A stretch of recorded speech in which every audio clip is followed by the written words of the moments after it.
El sistema de emisoras Atalaya presenta su programa El Personaje de los Viernes, bajo la conducción del ingeniero Andrés Mendoza Paladines.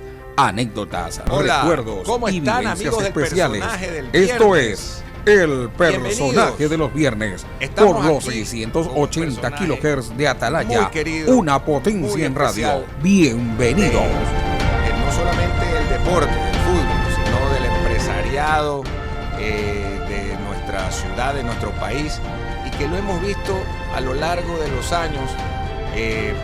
Amistad, familia, amigos, y además lo recuerdo en el Estadio Modelo desde que yo era chico, porque siempre ha estado don Pedro Isaías Bucarán ligado al deporte. Antes que nada, Pedro, gracias por estar aquí en Atalaya, en el Personaje del Viernes, y la verdad es que es un gusto enorme, porque vamos a tener la oportunidad de charlar in extenso. Muchas gracias. Para mí es un honor estar aquí. Lo recibo con mucho aprecio, con mucho cariño. Efectivamente, somos amigos de familia y te agradezco mucho por haberme considerado para conversar esta tarde. No, realmente el gusto es mío y de los que hacemos el programa. Ahora, empecemos, como dicen, por el principio. La familia Isaías son ligados siempre al tema empresarial. ¿Cómo así decide Pedro Isaías también entrar en la parte de la dirigencia de fútbol, que es pues un bichito especial, ¿no? Totalmente. O sea, es como a los que les gusta la política, ya se meten a la política, ¿no? Mira, esa es una excelente pregunta, pues nadie me la ha hecho nunca. Uh-huh. En el año 62, cuando yo estaba todavía de 7 años de edad. 60, o sea, de 7 años. De 7 años, sí señor. Mi tío Alfredo Isaías Barquet, que en paz descanse, era el presidente del Everest. Que le decían el equipo Baizán. Sí, el equipo Baizán. El Ciclón Rojo. El Ciclón Rojo. Era realmente su principal nombre. Alfredo Isaías, y los historiadores de fútbol lo saben, fue el que vendió Spencer en el año 60 a Peñarol en la astronómica cifra de $10,000. Ese fue el costo del pase de Pedro Alberto Spencer Herrera. $10,000 al Peñarol.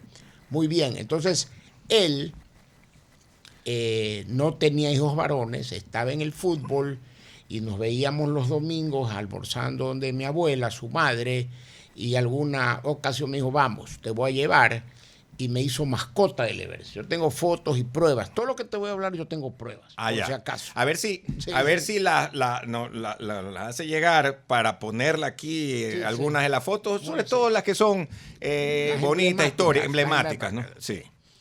Entonces fui fui mascota del Everest. Entraba al camerino, a Hugo Mejía, que era el que en la época lo inyectaba un famoso doctor Aguirre, que en cada dedo una inyección. Yo todavía tengo pues no había guantes, Andrés. No había ninguna forma. La pelota era el triple de peso que tiene hoy. Si llovía y tú cabeceabas, era una roca. Porque era cuero. Era cuero puro, con bleris adentro. Reformada, inflada con inflador de bicicleta. Eso del bleris se acabó, pues, ¿no? Sí. El bleris existió hasta fines de los 70. Eso es como que tú le digas hoy día a un niño moderno, oye, préstame un cassette. Sí. Va a decir, ¿qué es eso? Ya.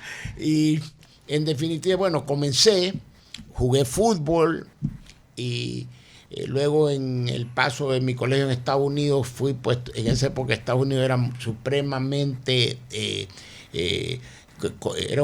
comenzaban a jugar fútbol, eran pésimos jugadores y iba cualquier extranjero que había tocado una pelota en un patio de un colegio, en una cancha y se destacaba.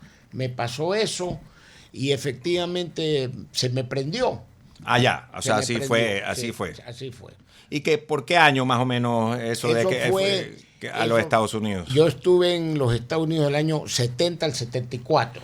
Ya, o sea, como con 15 a 19 años más o menos. En la secundaria. En la secundaria. Interno.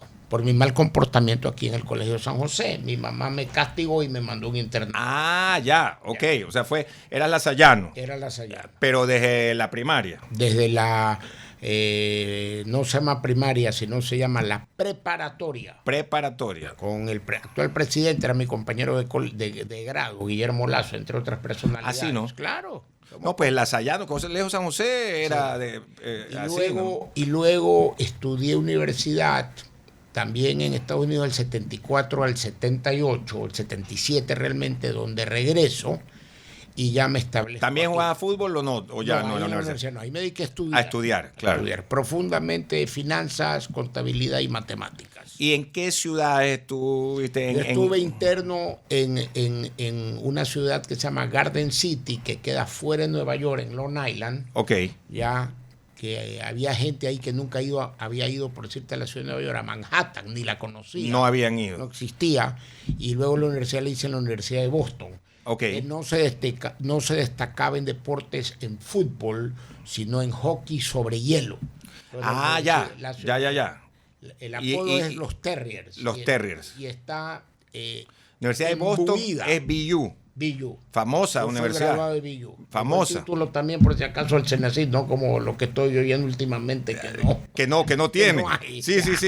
A ese sí, está inscrito CENESID. Sí, claro. Y BU juegan fútbol americano. Juegan todos los deportes, básquet. Pero se destacaban en esa época en dos, que eran hockey, ajá, sobre hielo, campeones inclusive universitario americano, y uno que se llama lacrosse. Lacrosse, he visto. Que es como con un palo y una red. Un palo, una red. Aquí no juegan. Aquí no juegan. Yo creo que es un deporte que se practica prácticamente en la costa este de Estados Unidos. Ah, o sea, ni siquiera es que en el resto ni en Texas hay lacrosse. Yo estoy casi seguro. Es verdad que eso no se ve. No se ve, no es muy común. En otros lados. Tú ves, por ejemplo, del centro de Estados Unidos, de Texas hacia al norte, Wyoming, Oklahoma, hasta llegar arriba, y a la izquierda de Estados Unidos al oeste, tú ves mucho béisbol. Demasiado béisbol. Allá les encanta el béisbol, sí. Fútbol americano y basquetbol. Aquí vamos a investigar un poquito el lacrosse mientras estamos en la entrevista, porque es verdad que yo lo he visto es en la costa norte. Norte. Porque si uno... quizás en Florida no hay. En Florida no me parece haber visto. Yo estudié en la Universidad de Carolina del Sur. Ya, y había en Colombia no jugaba nadie, ni en las otras universidades. Es un deporte de arriba. Del norte este de Estados Unidos. Aquí está, dice, este deporte es popular en la costa este del norte de Estados Unidos, entre universidades e institutos de secundaria. Y dice que si, de todas maneras, hay unas ligas profesionales que se juegan entre Estados Unidos y Canadá, en la Major League Lacrosse. Imagínate. Pero que se juega entre esas zonas del este de Estados Unidos y de Canadá. Es ahí arriba. Ya, ok. Montreal, Toronto y los Nueva Inglaterra. Los 5 estados de Nueva Inglaterra. O sea que tuvo Pedro Isaías algunos años estudiando en los Estados Unidos. Yo viví en Estados Unidos del 70 al 78. Claro. Sí, señor. Y ya después ya regresaste más disciplinado. Regresé bastante disciplinado, aprendí la lección de vivir un internado, momentos muy difíciles. Es otra cosa, ¿no? Cuando me traían solamente 15 días de Navidad y regresaba el 2 de enero, mis amigos me escribían que estaban pasando bomba en Salinas, que el sol era canicular, las fiestas en todas partes, en la playa.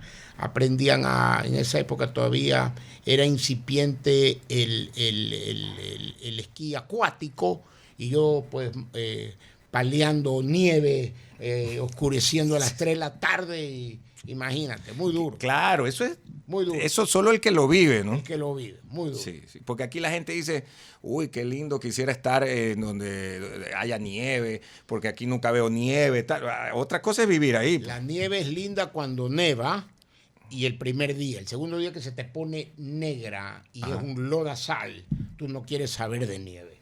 No, tú no quieres saber de nieve. ¿Y cómo en esos años de Claro, eso es una gran verdad. El otro día, y además se va haciendo, para volver a un ratito a la nieve, agua y lodo. Sí, es una cosa. El lodo es negro, el carro no arranca, bueno, ahora hay las llantas que tienen la tracción. Pero los motores se demoraban claro, antes. Hay que ponerle un antifreezer. Sí. No sé si sigue siendo así, pero yo me imagino, son climas extremos, pues, ¿no? Y pues, claro. Nueva Inglaterra Eso es bravo. Es bravo. Ahora, luego, ¿cómo seguía el fútbol? Porque ahí no había, pues... Buena pregunta. Te cuento cómo. Sí. Mi mamá me mandaba El Universo. Ok. Mi mamá me mandaba Revista Estadio.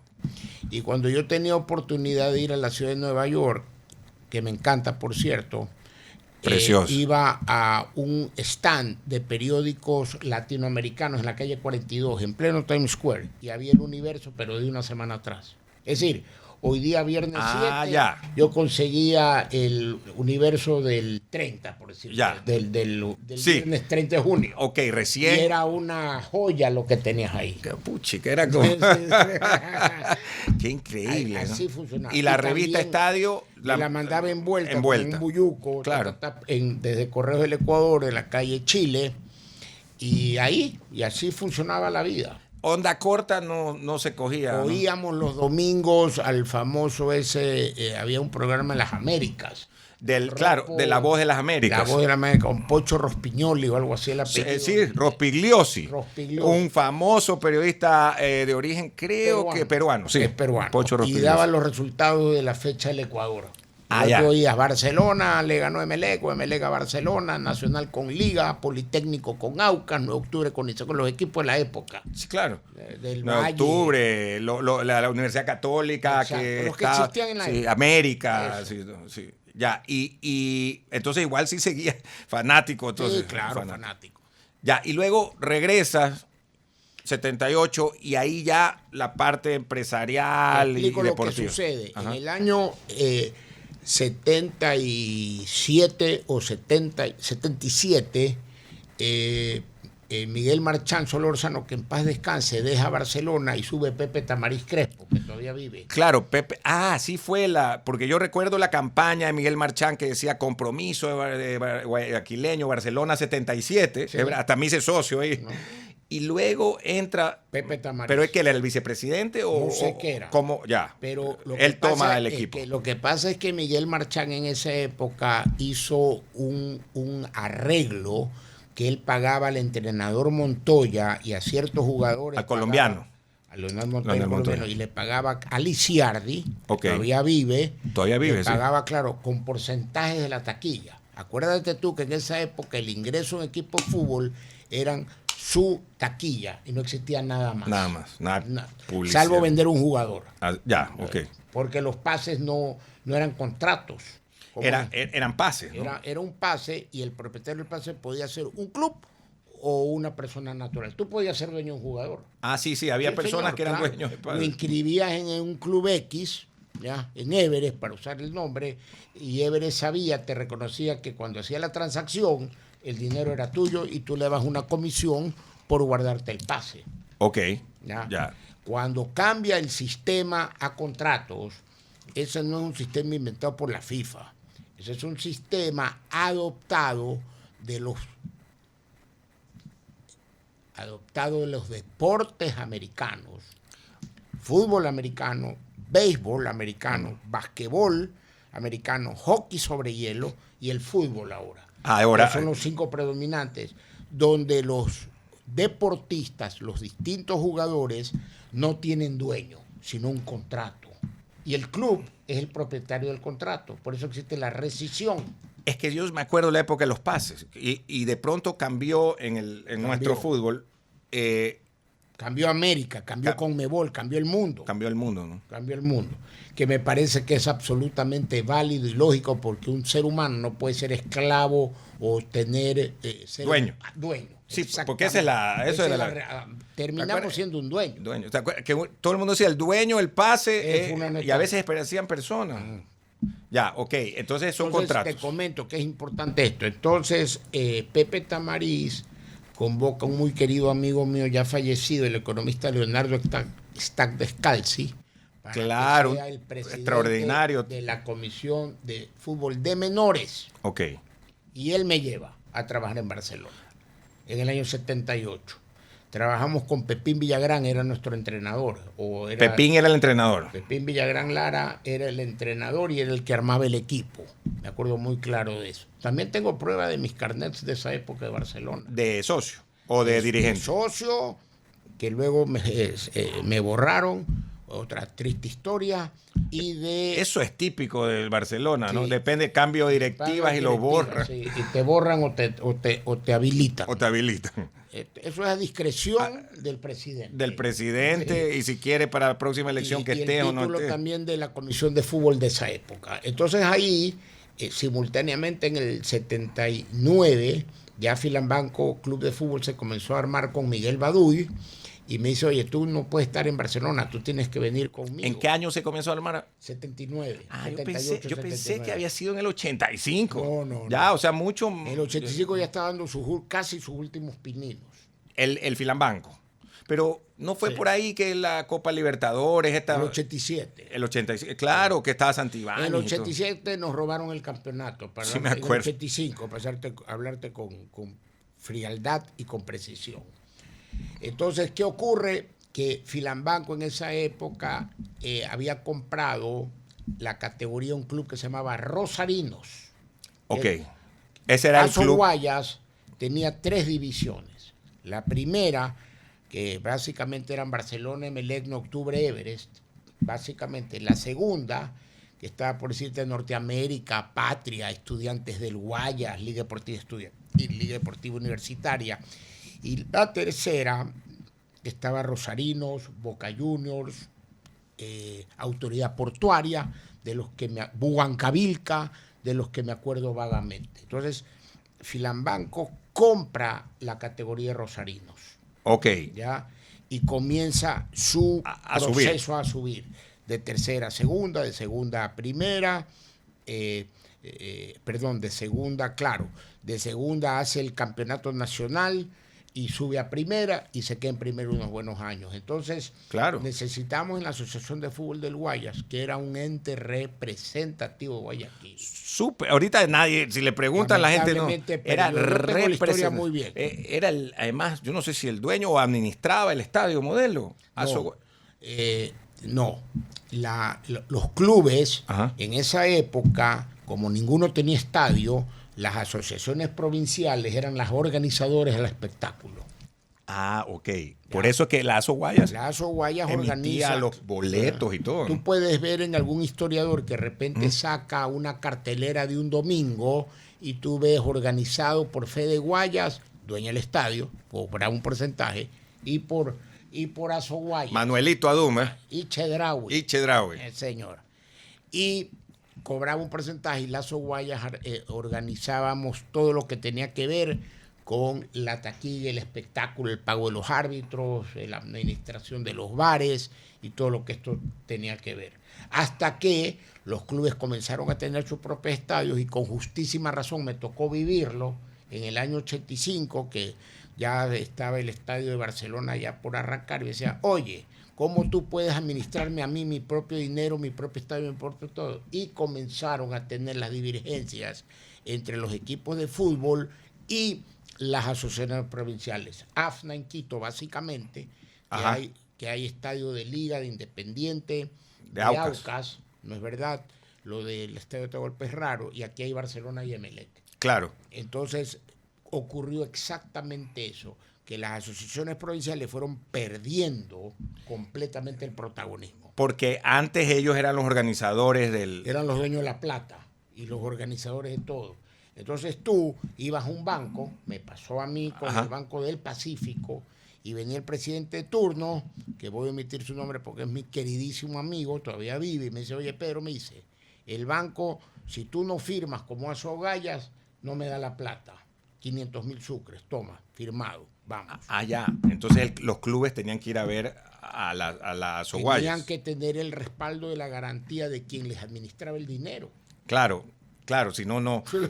Ya, y entonces ahí pasas a la presidencia de... No. Ahí hago carrera en Lazo Guayas yo te diría el 79 hasta el 85, donde se produce una hecatombe de los 4 clubes en ese momento que estaban en primera categoría, que ya estaba Filambanco en primera, Barcelona, Emelec y 9 de octubre.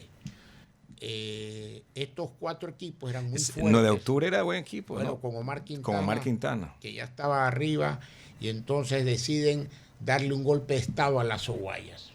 Deciden darle un golpe de estado a las Oguayas porque había un problema de fondo y de forma, que era el primero el económico, segundo querían en cierta forma regular sus ingresos de otra manera. Azoguayas de esa época exigía mucho, y los clubes, estos 22 clubes que eran miembros, o 18 clubes, eran quienes prácticamente decidían por nosotros. Consecuentemente hubo el golpe de estado, y entre los 4 grandes se pusieron de acuerdo para que yo sea el presidente. Así fue Así fue.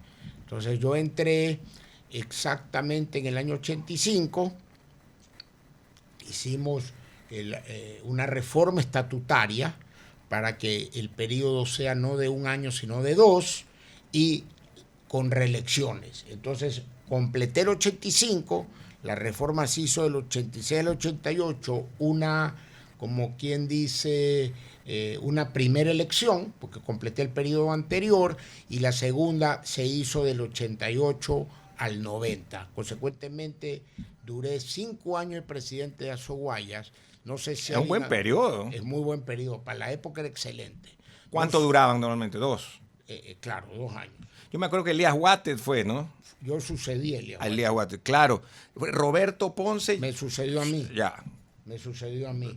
Hasta ahí, mira, hasta ahí me sonó la Azoguayas. Desde los 60, es que hasta ahí sonó Azoguayas. Hasta ahí fue. Exactamente.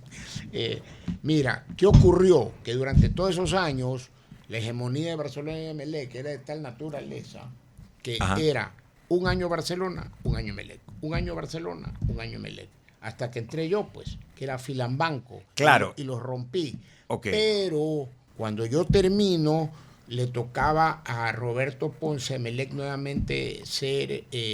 la presidencia. Elías había sido de Emelec, Roberto Ponce vuelve a la presidencia, y después Roberto Ponce creo que subió a Javier Pulson. Le tocó nuevamente a Barcelona. Ok. ¿Ya? Así fue la... Que estoy casi seguro que fue así. De Roberto Ponce pasó nuevamente a este señor, a Javier Pulson, fallecido también. Falleció, y claro. Ahí comenzó, creo, Banoni, Mansur y hasta los que están ahora. Hasta los que están. Vamos a hacer una primera pausa en el personaje del viernes. Estamos con don Pedro Isaías Bucaram. Pedrito Isaías, que está aquí en nuestros estudios. Además, ha tenido la gentileza de venir acá en el personaje del viernes en esta semana especial. Además, estamos en pleno mes de Guayaquil, qué mejor, por las fiestas de julio, tanto patronales como de fundación de nuestra urbe. Este programa se transmite hoy a las 5:30 de la tarde, mañana sábado a las 9 de la mañana, domingo a las 7 a.m. también el reprise. Y estamos en nuestro Facebook, Radio Atalaya 680M, y nuestro YouTube, Radio Atalaya 75. Volvemos. Este es el personaje del viernes. Gracias, muy amables por continuar con nosotros en un programa interesantísimo.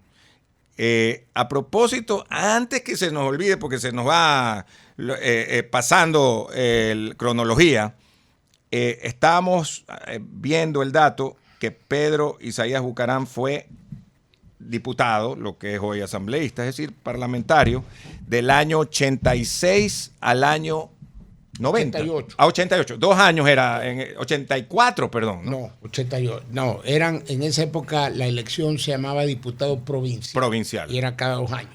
Era en ese momento cada 2 años. O sea que del 86. Al 88. Del 86. Los últimos 2 años del gobierno de Febres Cordero.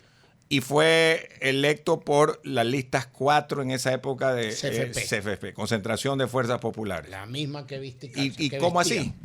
Porque cuando se produce en el CFP el cambio generacional de líder, es decir, muere Asad Bucaram y su hijo, también fallecido, Averroes Bucaram, toma el comando del partido.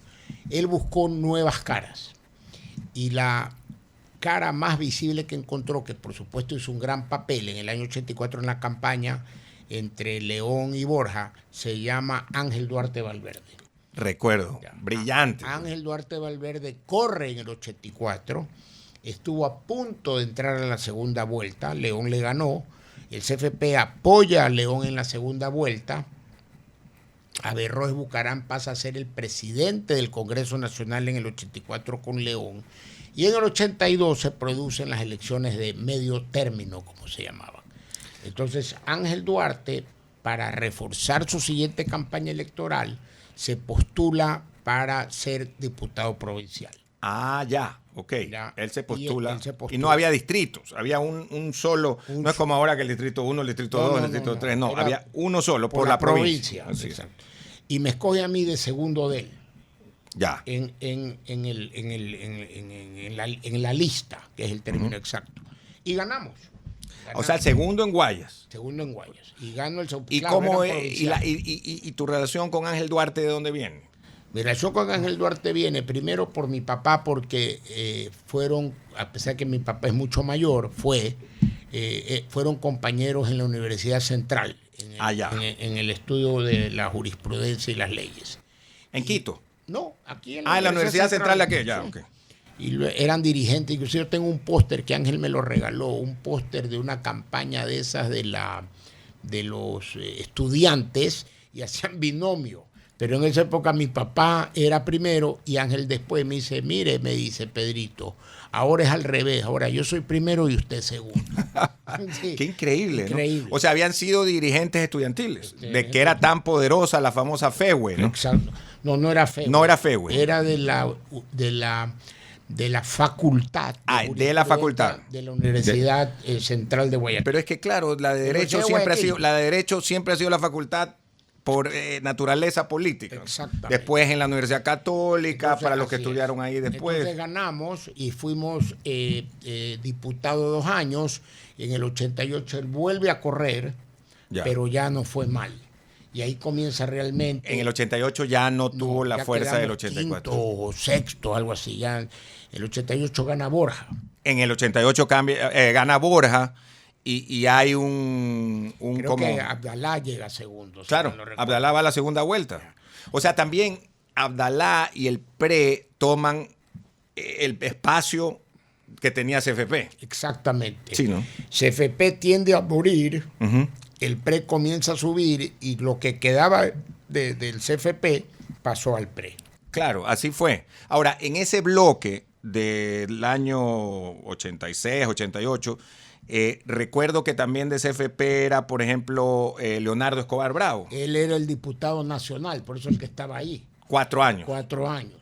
Ya. Ya. De ahí, bueno, Averroes fue presidente del Claro, Congreso. pero él fue provincial. O sea, Entonces 2 él años. salió en el 86. En el- Nosotros lo reemplazamos. Ah, ok. Ya. Averroes fue el diputado provincial, de Duarte presidente y de Leonardo primer candidato nacional. Así fue digamos, esa parte eran cada 2 años, ¿no? Entonces, significa que Averroes Bucaram fue presidente antes del Congreso o durante tu periodo. No, antes. Antes, o sea, en el 85, 84. 84. Ya. Él fue presidente con el primer año de León, en el 84. No, el primer año fue Vaca Carbo. Entonces El segundo año. Claro, el primero fue Vaca Carbo, que hubo pues todas las pugnas de poderes y todo. Conmigo presidente fueron Andrés Vallejo, Andrés Vallejo. y Jorge Zavala Vaquerizo. Ah, fueron ya. mis 2 presidentes. Me acuerdo Puchica, muy claro, bien de eso. también otros congresos, ¿no? No puedes imaginar, sí, pues, no En puedes todo comparar, sentido, de en todo Pedro sentido, Isaías, Ángel Duarte. no puedes comparar, no, pues, no ¿no? puedes comparar. O sea, increíble. Qué buena experiencia tuviste en Me el Congreso. encantó.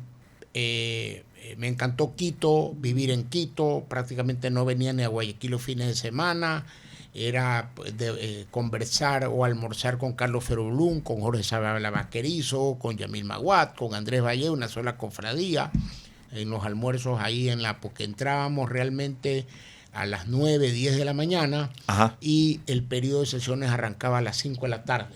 Ya. Entonces tú tenías tu oficina de trabajo con tu asesor y un asistente que pagaba el Congreso y prácticamente eran puertas abiertas, todos con todos, a pesar de Claro. que eran dos bloques absolutamente marcados, el bloque progresista, que era la oposición a Febres Cordero, Claro. y el bloque de Que eran la izquierda democrática y democracia popular prácticamente. Era FADI, FADI, MPD y PRE. y PRE. A PRE también. PRE también. Que tenían unos pocos, ¿no? Tenían diputados. unos pocos. Pero había Eran básicamente camaradería y Izquierda caballerosidad entre Democrática, todos. Democracia Cristiana, MPD, FADI, PRE, y no sé si había todavía poquito el Partido Socialista Ecuatoriano. Debe ser, Debe debe ser. haber sido uno o dos, ¿no? Ya. Pero Y el bloque de acá era liberal, conservador, FRA, CFP y social cristiano. y no pasaba de 70, pues. No, Yo creo que éramos 74. 70, claro, no como ahora que es el No, doble. una locura. Una locura.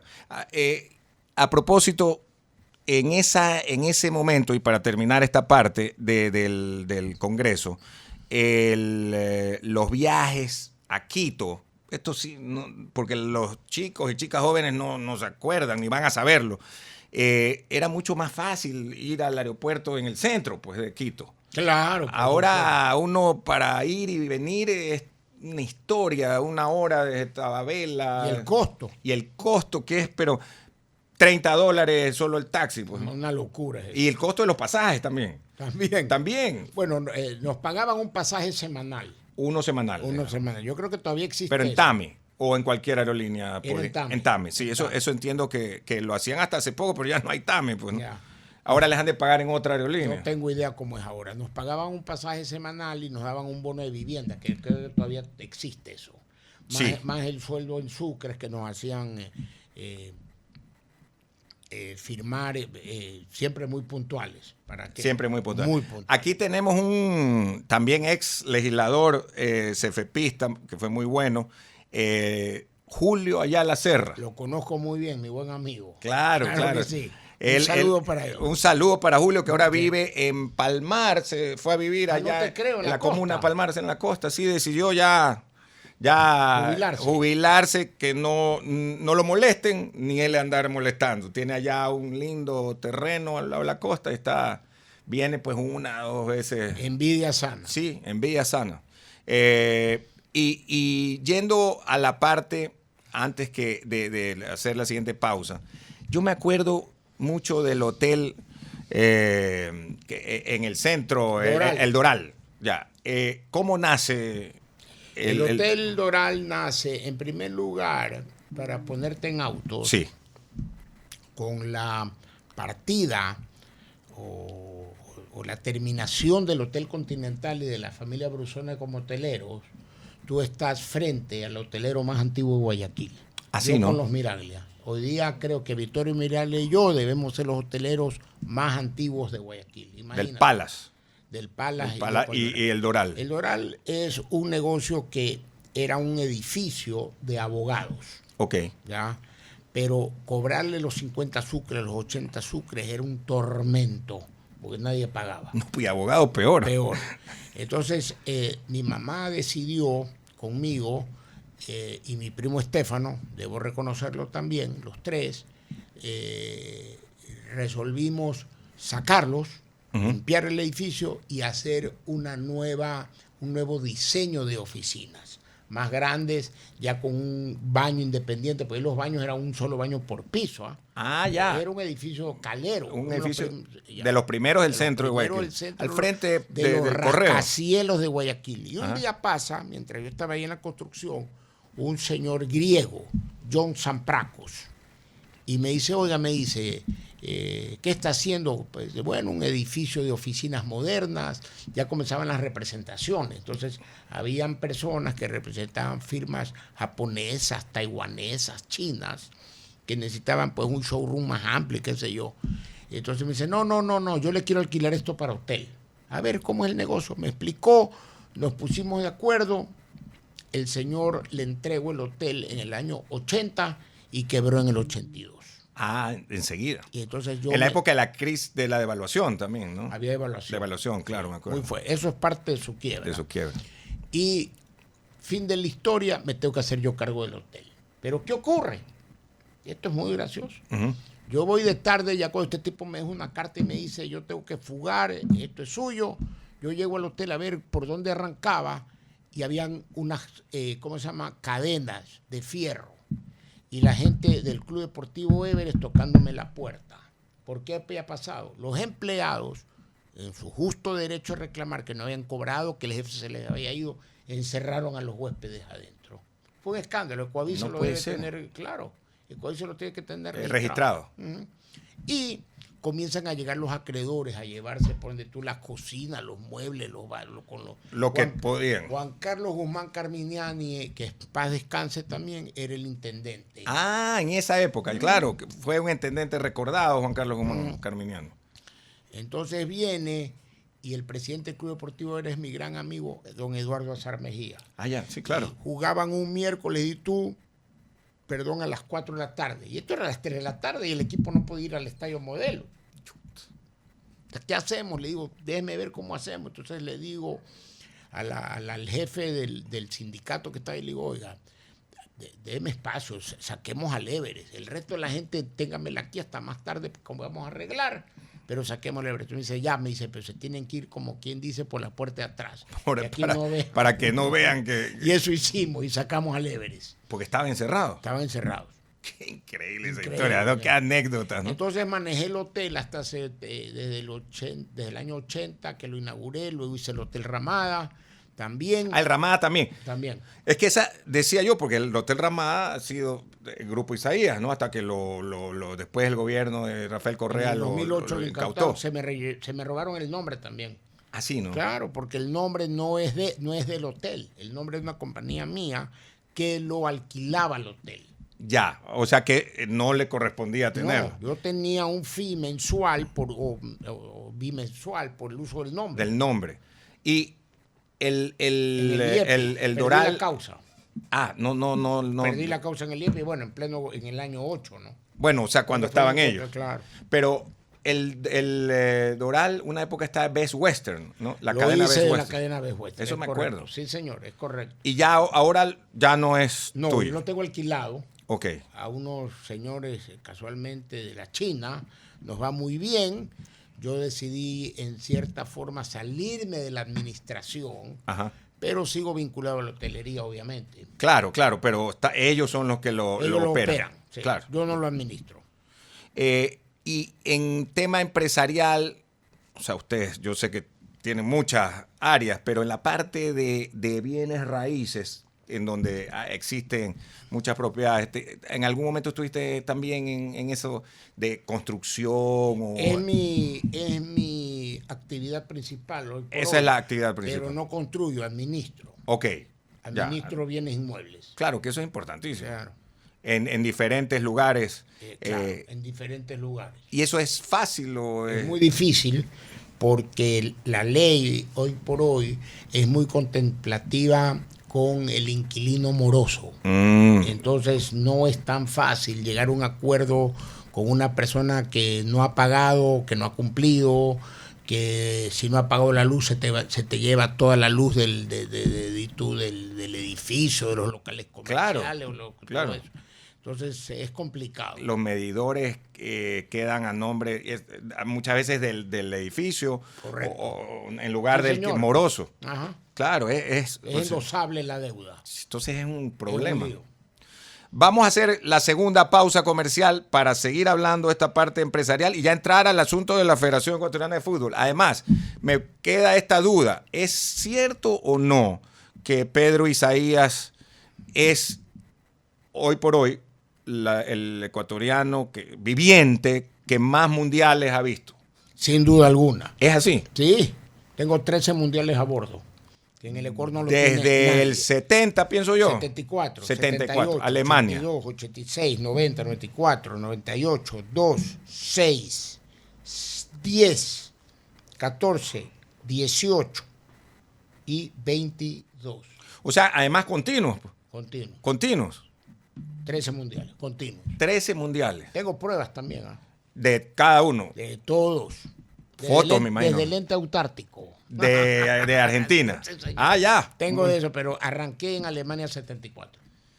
Muy bien, vamos a la pausa y regresamos inmediatamente. Gracias. Recuerdo clarito ese mundial porque fue el primero que yo recuerdo, el del 74, y que ya había televisión aquí a colores, que vimos el del 74. Ya con satélite, Alemania. Sí. Dicen que el del 70 todavía traían películas, todavía no fue en vivo. Yo me acuerdo que la transmisión la oíamos por radio del 70. Sí, eso dicen que Y traían. luego creo que a los 2 días venía el cassette para ver el partido de Brasil-Italia o la que fuese. Ah, ya, ok, o sea, llegaba atrasado, pero en el 74 ya hubo. Ya hubo transmisión. Sí. Vamos a la pausa y regresamos. No se olvide, este programa se transmite hoy 5:30 de la tarde, el sábado mañana 9 a.m., el domingo a las 7 a.m. Y estamos a todos ustedes que se afilian y los que ya están afiliados a nuestro canal de YouTube, Radio Atalaya 75. El año 2002, primer mundial de fútbol que clasifica Ecuador en toda su historia. Ahora, pues, los que ven a la selección creen que esto ha sido así siempre. No, antes no clasificábamos. Y era así como uno decía, pucha, Dios, déjame algún momento ver a nuestra selección en un mundial. Ese año tuve la oportunidad de ir también, pero ya, bueno, trabajando por Atalaya, fuimos en un pool con Radio Caravana, Radio Sucre, también estaba CRE y RTS era el canal que transmitía.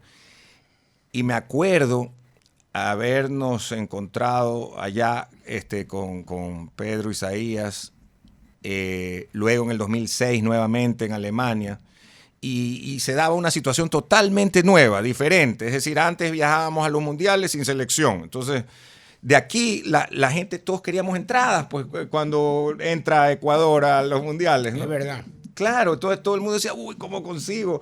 Porque un amigo mío está aquí y otro no consiguió para la esposa. Y yo recuerdo haberte ido a molestar algunas ocasiones. Sí, y porque las entradas de reventa eran una cosa y las que ustedes tenían eran las con los precios face value. La FIFA le entrega al equipo que juega, a los dos equipos que juega, el 8% del estadio.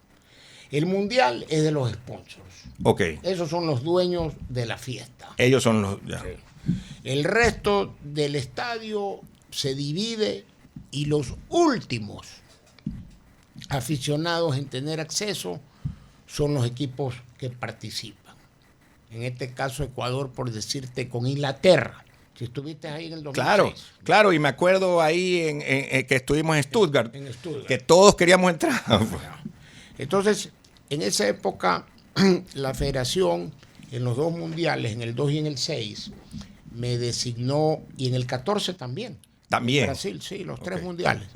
Me designó a mí para que sea el ticketing officer.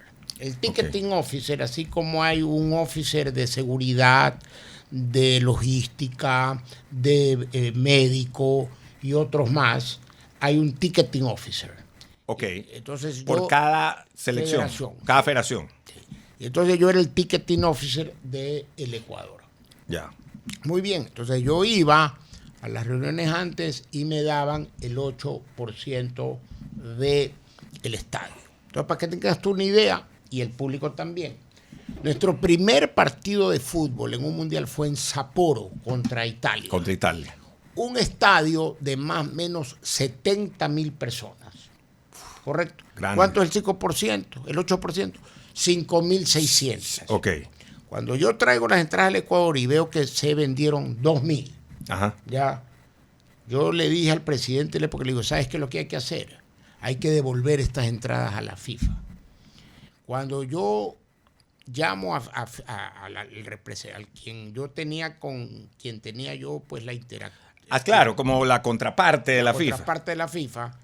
El tipo no podía creer, me dice, oye, ningún país en la historia ha devuelto entradas. Bueno, así me toca a mí, sí, devolver entradas.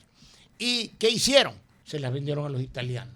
Si tú estuviste en Sapporo, Estuve en Sapporo. El estadio estaba lleno. Repleto. Repleto. Ya, y nosotros éramos una migaja ahí. En cambio... Solo 2,000. Eso es todo lo que vendimos. Ya, Era que era muy complicado llegar claro. No por el costo, por la distancia y por la visa. Era un lío la visa japonesa. No había esa gente cuadriculada, no había forma. Señor, deme visa. O sea, y nos daban visa hasta el día siguiente que Ecuador juegue. Es decir, si Ecuador si hubiera clasificado a la siguiente etapa, hubiera sido un caos. No teníamos visa. Estamos ilegales. Estamos ilegales, Japón. Bueno, la contrapartida de esto es Stuttgart, con Inglaterra. El mundial siguiente. ¿Qué ocurrió? Ocurrió que Ecuador por primera vez pasa a octavos. Uh-huh. Que teníamos el mejor equipo de la historia. El mejor equipo de la historia. Que la expectativa era tremenda y que el estadio era pequeño. Era apenas de 40.000 personas. Entonces, ¿cuánta gente teníamos? 3.200, el 8%. Ah, ya. Ok. ¿Qué ocurre? Que la demanda era de tal naturaleza y se nos presenta un fenómeno que hoy día, creo yo, ya es común para la federación, que es los ecuatorianos en el extranjero. Porque cuando fuimos el 2002, no había ningún ecuatoriano en Europa o en Estados Unidos que demande entradas. Ya. Pero ya para el 2006 ya había. Ahí sí hubo. Ya había. Y había muchos ecuatorianos, tanto en España como en Italia, que estaban cerca de Alemania y venían a vernos las entradas. Entonces, lo que hicimos fue, que ahí debes acordarte tú, en Berlín y en Stuttgart, alquilamos un salón de estos hoteles. Me acuerdo que estaban en un salón de estos que eran hoteles de primera. De primera, sí. Con 4 personas que me ayudaban, ¿ya? Para vender las entradas a face value a cada persona. Claro, al valor que face value, o sea, nada, ahí no... Cero dinero. Es más, yo tengo una carta de FIFA, que también te puedo enseñar, felicitándonos por el buen manejo de la federación en el 2006. En el 2006. Sí. Entonces, ¿qué ocurrió? Ocurrió que vendimos hasta la última entrada y se quedó gente en la fila que había venido, por decirte, de Verona o de Barcelona y se quedaron sin entrada. Muy bien. Y hubo mucha gente que viajó de Guayaquil totalmente o de Quito solo para ese partido. Entonces, este es el estadio, Andrés. Ajá. Y tú puedes darte cuenta que a los equipos nos dan las esquinas completamente opositoras. Es verdad. Donde tú estás, la barra del equipo está aquí del uno y del otro está acá. Entonces, cuando yo comienzo a ver la barra de los ecuatorianos media hora antes, ya cuando el equipo estaba calentando, hasta yo no veía camisas amarillas de mis 3.200 entradas, hermano. Sí. No veía. Entonces mando uno de la gente que trae conmigo y le digo, anda a ver qué está pasando. Pero la vuelta no es así, pues, es un mundial. ¿Cómo? La vuelta tienes que ir hasta la pared al frente y regresar y volver. Claro. Arranca el partido y yo veía 1.000 ecuatorianos, ponle tú 1.500 ecuatorianos. Don Pedrito, le tengo una mala noticia. ¿Qué pasó? Los aficionados cuando entraban, habían los ingleses que pagaban 3-1 la entrada. La nuestra de 100 euros, más o menos era 110 euros esa entrada, la vendían en 300, hermano. Hasta 400. Ya. Pero de ese momento, pues 2006, 400 o 300 euros es más de lo que es ahora. Entonces, entramos los dos al estadio con una cerveza y venía un tipo y te decía, oye, te pago por tu entrada 600 por las dos. Sí. ¿Tú qué hacías? Se la vendían. Ahí vámonos a tomar cerveza. Claro, y lo ven en el FanFest, eso, en la pantalla, es verdad. Claro, y eso nos pasó. Sí, yo al lado mío, yo estaba con Carlos Torres Garcés y con Rodolfo Piñeiro, eran puros ingleses. No, los ingleses no es que tuvieron más acceso a entradas, no.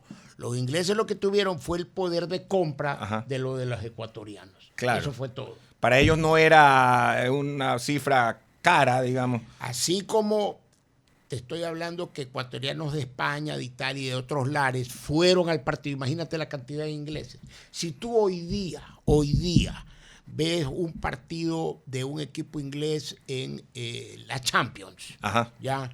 Y la mitad de los que van, por decirte, el Chelsea, entran a la cancha.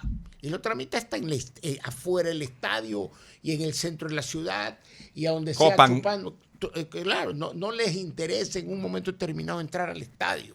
No. Les interesa simplemente vivir la alegría del momento y del espectáculo así, sea por televisión. En el lugar donde en la ciudad. Es una gran verdad, algo muy especial que solo el que está ahí lo vive. En la Champions es así. En la Champions es así. Ahora, una cosa, el primer mundial, el del año 74 que va Pedro Isaías en Alemania, ¿cómo van? ¿Con un tour? Armando Espinel. Armando Espinel Escala. Ya. En paz descanse. Nos llevó a 6 jóvenes y a 6 viejos. ¿Ya? Col Tour. Sí, señor. Nos llevó, estuvimos todo el mes, los jóvenes. ¿Cuántos eran, perdón? Éramos 6 jóvenes. ¿6 jóvenes? Sí. ¿Y cuántos viejos? 6. 6 y 6. Los viejos no viven. Ok. Ninguno. 5 viejos. No viven ninguno. Los jóvenes, excepto Armando, estamos todos vivos. Así, ¿no? Sí. Entonces llegamos a, me acuerdo, Düsseldorf, porque Düsseldorf fue una ciudad que era, pues, como quien dice, equidistante de Hannover, de Gelsenkirchen y de al sur Múnich, Stuttgart, y entonces estábamos como que equidistantes. Además, Alemania estaba dividida, pues en esa época era federal y democrática, ¿no? Hasta fueron los dos equipos. Claro, Alemania Oriental ganó, pues le ganó el partido a Alemania Federal. Le ganó, ¿no? Claro. 1-0, sí señor. Eso no me acuerdo. Claro, Alemania Oriental le ganó. Claro, que es más, se autodenominaba República Democrática. Sí, correcto. Increíble, Alemania. Sí. Es. RDA. Le ganó a Alemania. República Democrática Alemana. O sea que llegan ahí a Gelsenkirchen. A Düsseldorf. Perdón, una ciudad bien bonita. Precioso. Sí. Alemania es un país espectacular, de cabo a rabo. La verdad que es desde espectacular. Hamburgo hasta Múnich. Tienes razón. Por donde vayas es espectacular.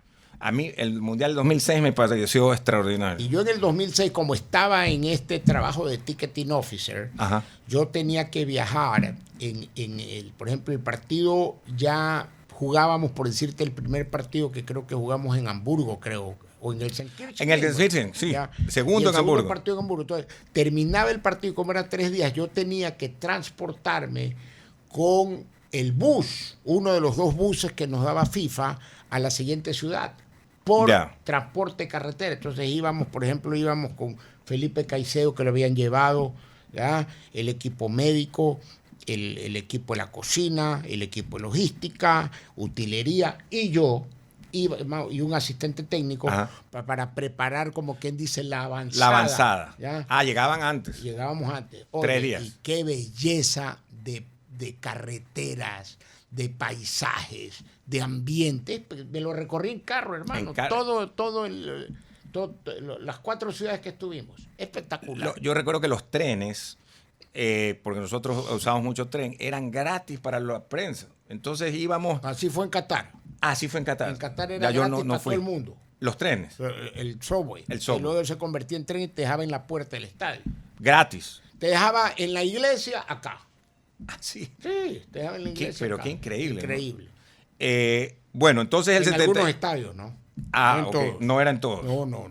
En el caso de Alemania, luego viene el Mundial de Argentina, el Mundial de 78. Los argentinos no tenían la misma infraestructura, pero fue un gran mundial igual. Los 2 aspectos principales que FIFA cuida, el primero es telecomunicaciones. ¿Ya? Argentina no tenía nada. Acababa de salir del peronismo a una junta militar. Entonces la junta militar hizo el famoso ente autártico, que todavía está, Todavía está. Donde estaba la prensa. Ya estaba la Ahí prensa estuvimos y nosotros. las transmisiones. ¿Ya? Y hizo 2 Sheratons. Te voy a refrescar la memoria. Hay un Sheraton en Avenida Corrientes también, que ya no es Sheraton. En Corrientes hay un Sheraton que se llamaba el Sheraton Libertador. Lo he visto. Ya no existe entonces. Ya no, está el hotel y existe el de la ¿cómo se llama? El de la Plaza de los Ingleses o algo así. Claro, que es el grande, el enorme Sheraton. Que son un edificio y luego otro edificio. Entonces son 2 edificios. Son 2 edificios. Entonces ahí de Retiro se llama el Sheraton de Retiro. De Retiro. Porque al frente está la estación de tren de Retiro. Claro. Y esos los construyeron para... Ese Sheraton lo hicieron para ese mundial. Específica. Pero ahí me contaba que era la sede de ahí estaba FIFA. FIFA. Ahí estaba FIFA. Y el Hotel Plaza, que era el segundo, era pues para los aniñados. Para los aniñados. Sí, más o menos. Hotelazo. Los que no podíamos entrar al Sheraton nos mandaban al Plaza. acá. Y Armando, a través de su padre, don Armando Espinel Elizalde, tenía mucho contacto con la COTAL, creo que se llamaba la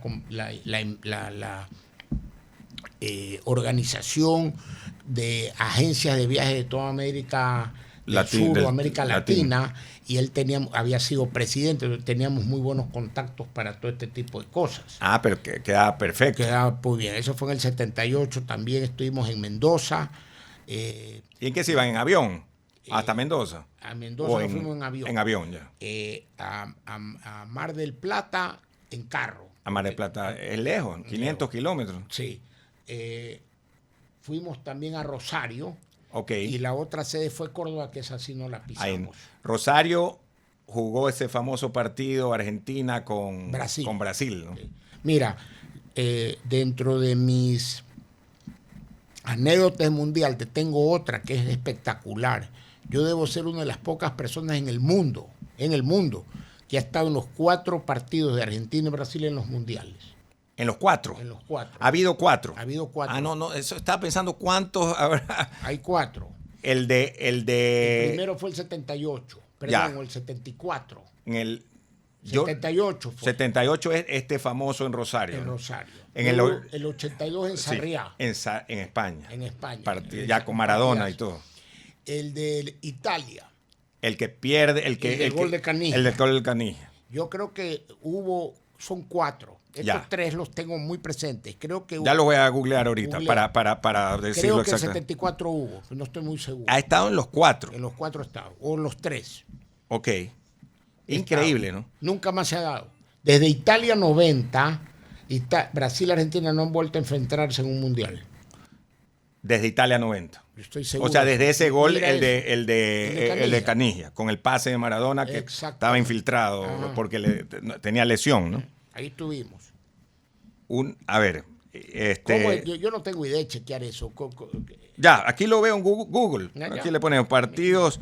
Mientras lo seguimos, lo reviso.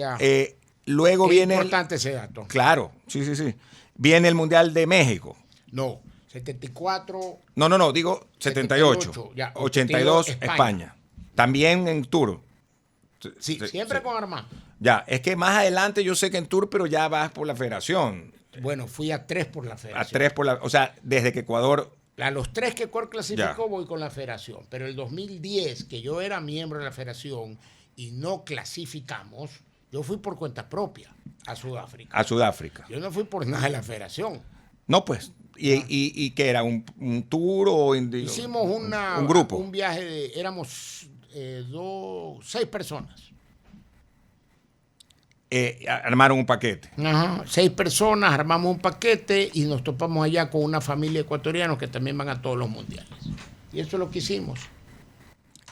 Ahora, en el 2010 en Sudáfrica. En Sudáfrica. Sí. Ya, en el caso de cómo entra Pedro Isaías en la Federación Ecuatoriana de Fútbol. Sencillísimo.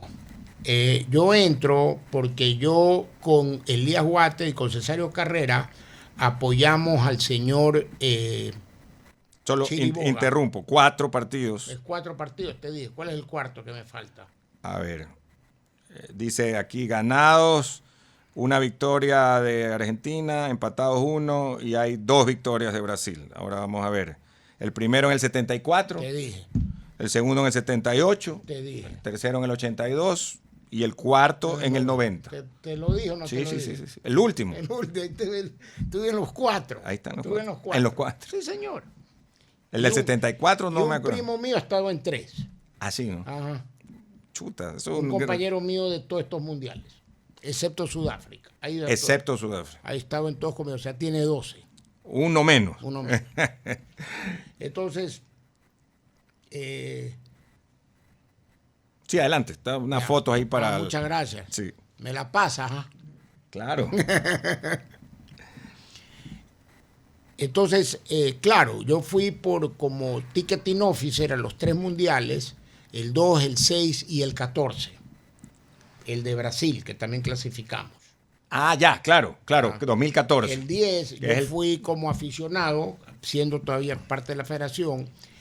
Ya el 18 Rusia ya fue también independiente. Y ahora el 22, que acaba de terminar hace 6 meses en Qatar, también fui en forma independiente. Mira, de los 13 mundiales, solo uno ha ido con una acompañante femenina. ¿Solo uno? Al de Qatar.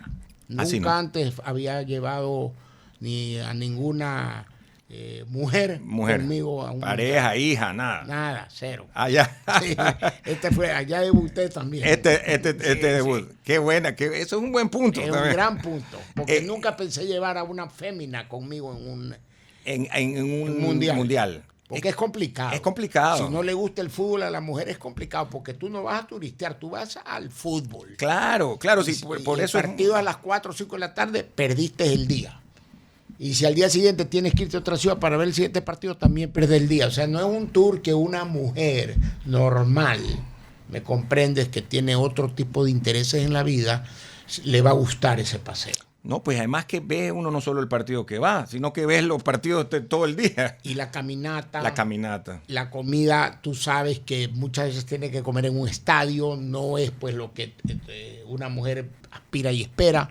Y entonces es complicado, pero me fue bien. En esta sí, fue bien. Ya, bueno, en buena hora. Se acostumbró muy bien. Así, ¿no? Sí, es señor. Que yo he escuchado algunos casos de amigos que dicen, las esposas le decían, oye, y aparte del partido que fueron ayer, quieren ver todo el día. Claro. Eso es claro, es que eso es una Pero clásica, es así, pues. Es así, todo el mundo está en el mismo ambiente. Sí, señor. Claro, entonces, ahora, entra lo de Cesario Carrera, ahí sí, claro.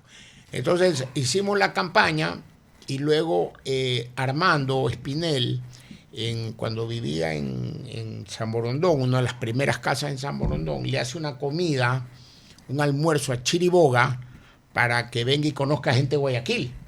Ok. Ya. Entonces, entre esos invitados estaba Carlos Cuello, que fue muy importante en la victoria de Chiriboga en su segundo intento.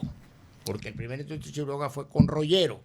En el 94. El segundo intento fue versus Rollero en el 98. Siendo presidente de Rollero, ¿no? Claro. Que pierde. Porque Cuello era muy influyente todavía en el mundo del fútbol ecuatoriano y fue, yo te diría, un factor determinante para su victoria. Para que gane Rollero. Sí, señor. Y ya AFNA no estaba dividida. Guaya sí estaba dividida. Guaya sí estaba entre los diferentes clubes. Rollero y Chiriboga estaba dividida. Ya, ok. Ya.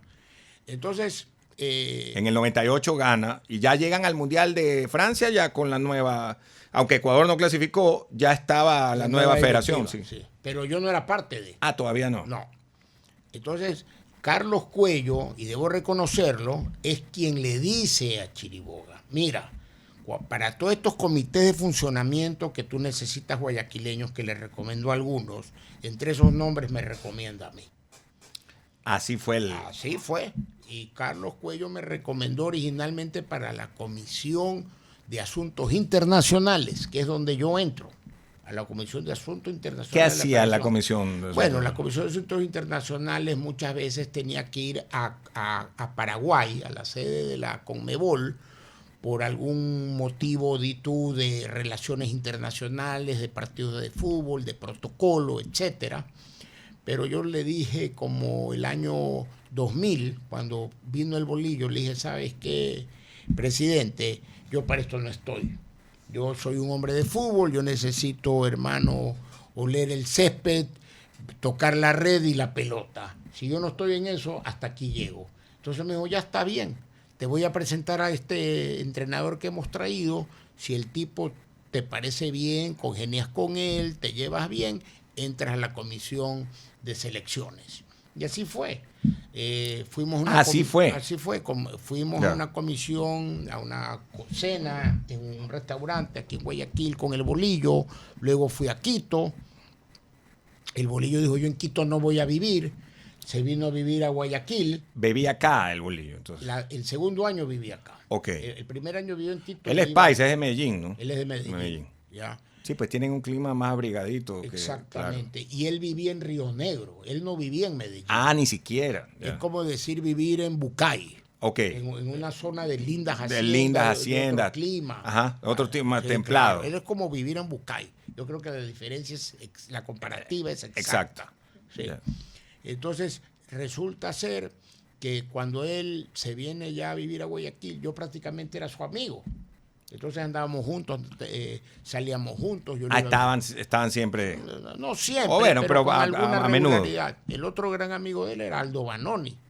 Expresidente de la Soguaya. Aldo Vanoni era mucho, es más, Aldo Vanoni es quien lo acompaña cuando le disparan ahí en el hotel, ni sé cuánto, es quien lo realmente está a su derecha.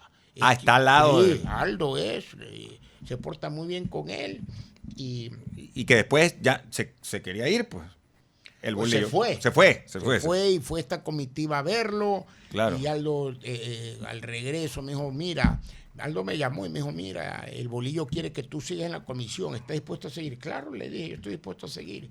Y entonces ya en la comisión de selecciones, que yo viajaba con el equipo, que conocía gente de todas partes, que íbamos a Asunción a la Conmebol por cualquier razón, que íbamos a FIFA, la Federación de Fútbol, su directorio me nombró el ticketing officer. Y eso fui por todos estos años. Así fue. Así fue. Pero en el caso de la Federación Ecuatoriana de Fútbol, con una selección mundialista, por una vez, 2 veces, 3 veces, nunca habíamos ido y de pronto, y casi clasificamos a Sudáfrica. Pues, por un penal contra Uruguay. Por el tiro libre de Rey a Viteri, realmente. Realmente. En el partido. En el que iniciamos, ¿no? Claro. Y una falla de 3 jugadores en 1 minuto que Paraguay nos empata en Quito. Sí, recuerdo. Una falla. Sí. 3 fallas en una. Ese punto. Exactamente igual como las 7 fallas cuando Suiza nos gana en Brasil. Hubieron 7 fallas.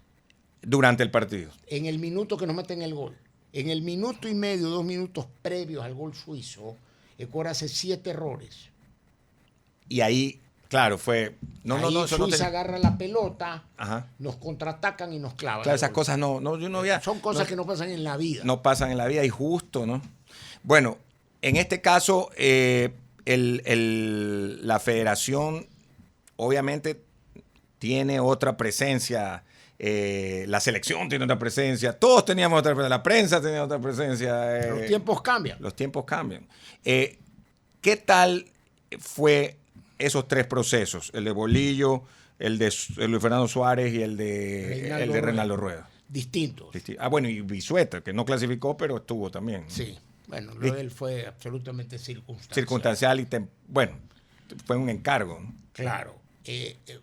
Bolillo le dio otro tipo de presencia y prestancia a los jugadores. Por ejemplo, les quitó el naipe, les quitó los santos en los camerinos, les hablábamos de cómo ahorrar la plata que se estaban ganando, de cómo invertir, de que no había que comprarse alhajas, joyas, ni equipos de música, sino casi carro, que sus hijos tenían que educarlos bien, un matiz profesional. Ajá. Aquí tú ibas con un equipo, yo lo viví muchas veces, y con la selección, y se enfrentaban a jugadores o equipos de Brasil, Argentina, y nuestros chicos pensaban que estaban enfrentándose contra seres humanos superiores.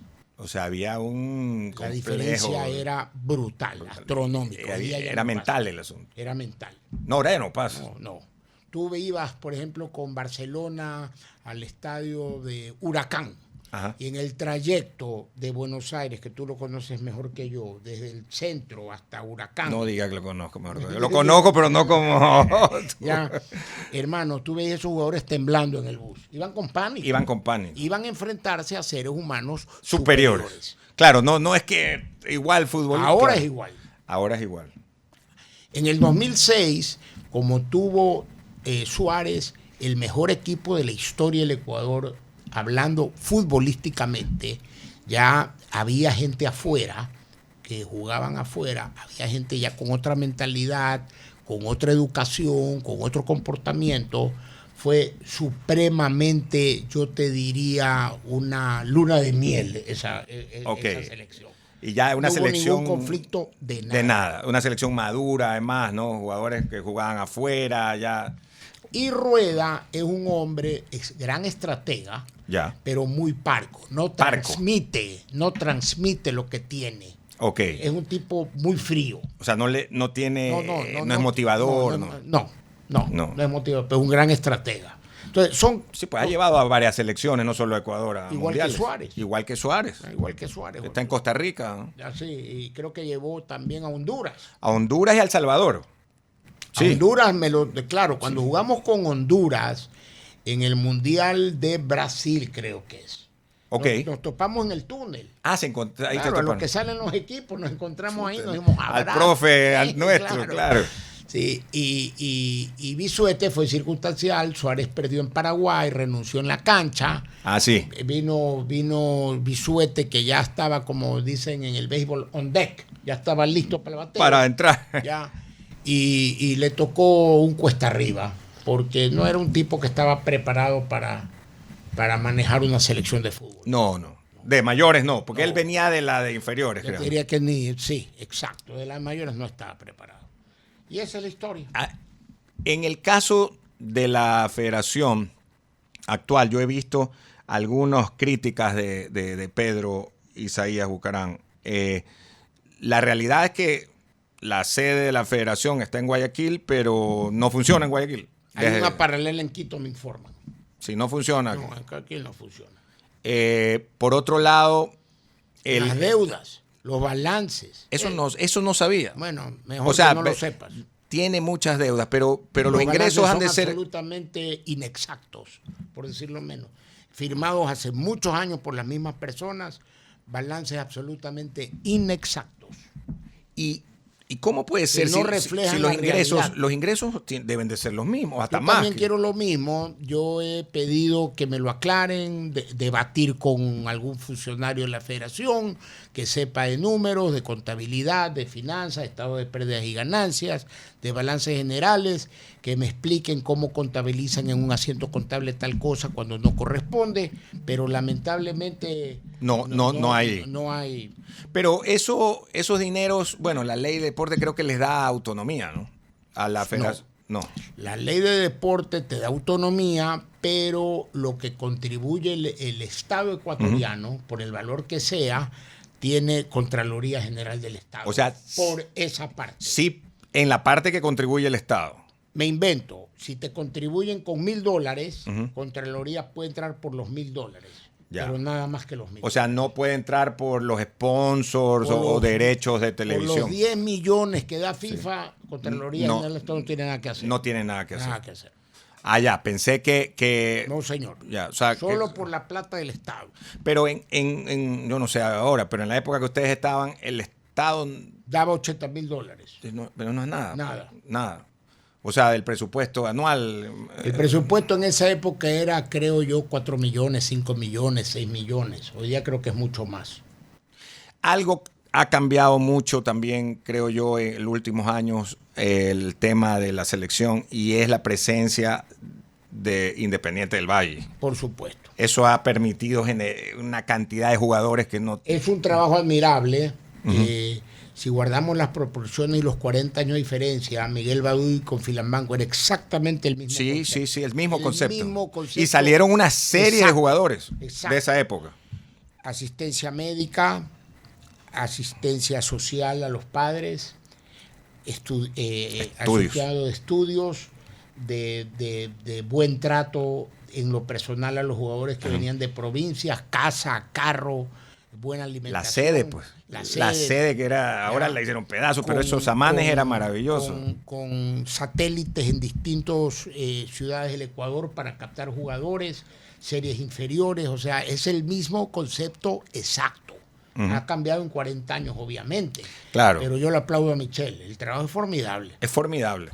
Y es buena la relación histórica, ¿no? Porque eso lo hizo... que Miguel solo dos Baduy, clubes lo han hecho en el Ecuador, no lo ha hecho nadie más. Y salen un pocotón de jugadores, claro. Cuando se hace bien las cosas en instituciones que tienen mucho que ver, que en el caso de Filan Banco y de Independiente son de una persona.